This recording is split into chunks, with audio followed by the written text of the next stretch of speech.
Coucou tout le monde, comment allez-vous en ce mercredi matin? Allez, la semaine, elle est bientôt finie pour certains d'entre vous. Moi, je vais pas travailler demain, mais je travaille samedi. Je voulais vous faire une petite vidéo. Je vais essayer de faire super court, mais je voudrais vous parler du processus.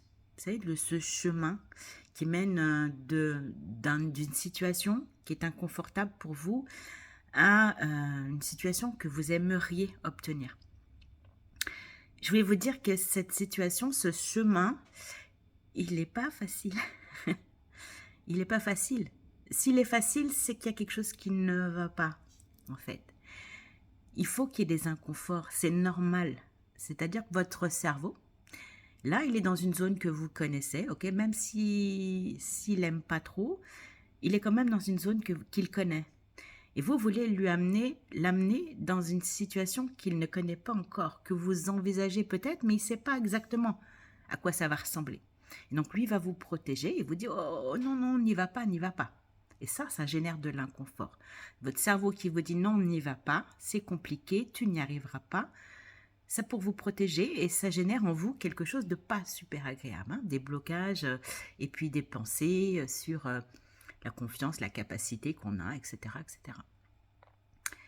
Mais c'est indispensable. Imaginez ce petit enfant qui est au bord de l'eau dans une piscine et qui ne sait pas nager. Il peut très bien rester assis au bord de la piscine à regarder ses copains, ses copines en train de batifoler. Ou alors il peut apprendre à nager. C'est une décision. Pas facile au début, hein. C'est pas très confortable de faire ce premier pas, d'oser aller dans l'eau avec cette insécurité. On ne sait pas nager, qu'est-ce qui va se passer? Ok, on a peut-être des brassards, on a peut-être une bouée, mais c'est pas super agréable. Et puis, on fait confiance aux brassards. Ok, on s'y habitue. Et puis vient un moment où on va dire, ok, maintenant on va peut-être enlever les brassards. Ouh là là, nouveau zone d'inconfort. Zone d'inconfort. Comment on se maintient en équilibre dans l'eau? Comment est-ce que notre corps flotte? Alors le petit chien, alors des tas de choses qui se mettent en place pour pouvoir apprendre à se familiariser avec cette nouvelle situation. Et puis, à un moment donné, il est OK dans l'eau, l'enfant. Il peut jouer avec les autres et puis il peut rester là ou alors il peut apprendre à plonger, à sauter. Il peut apprendre à faire de l'apnée sous l'eau. Il peut apprendre à faire le papillon. Il peut apprendre plein de choses. Donc à chaque fois, vous allez avoir ce choix de rester dans une situation ou d'aller au-delà des inconforts, d'aller au-delà des choses qui vous font peur pour découvrir ce dont vous êtes capable. Et c'est ça le processus.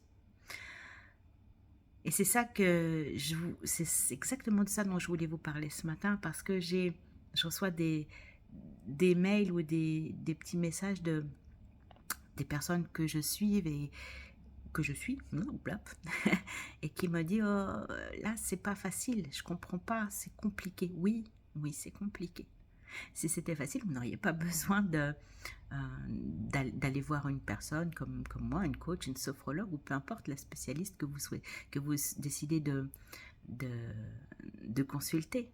Non, c'est pas facile et des fois on a besoin de se faire aider pour pouvoir nous encourager, pour pouvoir nous dire que ok, on a tout en nous pour pouvoir le faire, il faut juste qu'on y aille, qu'on avance dans cette piscine, qu'on mette des brassards, qu'on enlève les brassards, qu'on apprenne à nager et qu'on aille sur le plongeoir et voilà, et continuer à évoluer sans cesse. Je suis pas devenue sophrologue du jour au lendemain. J'ai beaucoup freiné au départ et puis osé.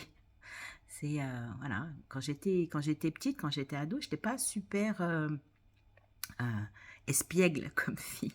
Quand je faisais des compétitions de ski, j'avais plutôt envie de faire pipi quand j'étais en haut dans les portes, hein, avant de faire le slalom que excitée par l'idée de descendre. Non, pour moi j'avais peur, j'étais pas à la hauteur, les autres étaient meilleurs que moi, ça allait être cata. Donc oui, j'ai dû voilà franchir plein d'étapes avant d'arriver à qui je suis là maintenant. Mais je suis pas arrivée. Je vais jamais arriver. Je vais continuer à bouger parce que j'ai compris maintenant qu'en fait, bouger, évoluer, c'est ça qui fait vibrer en fait à l'intérieur de soi. Donc je vous souhaite à toutes, à tous, une très très belle journée et puis on se retrouve bientôt sur mes écrits ou en vidéo. Ciao ciao.